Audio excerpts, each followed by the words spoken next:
সে কোন বন্ধু বলো বেশি বিশ্বস্ত, কার কাছে মন খুলে দেয়া যায়, কার কাছে সব কথা বলা যায়, হওয়া যায় বেশি আশ্বস্ত।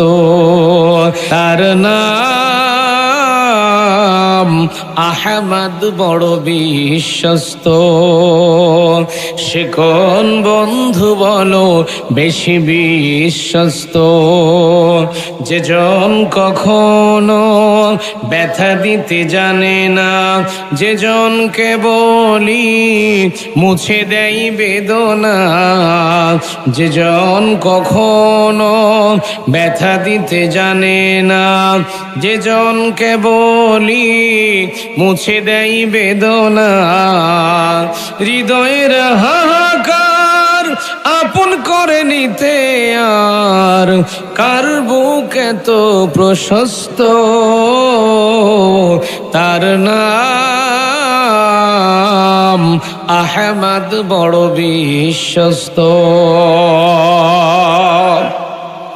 মহানবী বলে তারে কেউ বা ডাকে, আমি ডাকি প্রিয়তম।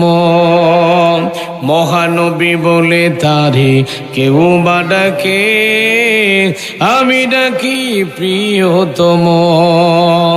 সে আমার ধ্যান, ভালোবাসা, প্রেম, মধুময় মনোহর স্বপ্ন সম, যে জন করুণার অনুপম উপমা, যার মতো মরমি কোথাও আর মেলে না, যে জন করুণার অনুপম উপমা, যার মতো দরদি কোথাও আর মেলে না। জীবনের আঙিনা আবাদ করে দিতে আর কার বুক এত প্রশস্ত, তার নাম আহমদ, বড় বিশ্বস্ত।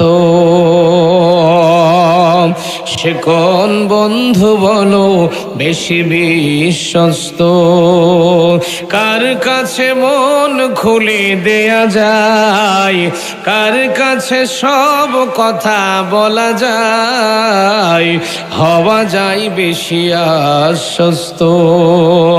তার নাম আহমদ, বড় বিশ্বস্ত। ভাইরা আমার, যদি কোরআনের বিচার থাকতো, কোরআনের বিচার যদি কায়েম হয়ে যেত, তাহলে আল্লামা দেলোয়ার হোসেন সাঈদীকে এইরকম করে দুনিয়া থেকে বিদায় হওয়া লাগতো। তিনি বিচার পেয়েছেন? অন্যায় ভাবে জুলুম করে কষ্ট দিয়ে জেলের মধ্যে ভরে দেওয়া হয়েছিল, যখন ঠিক কিনা?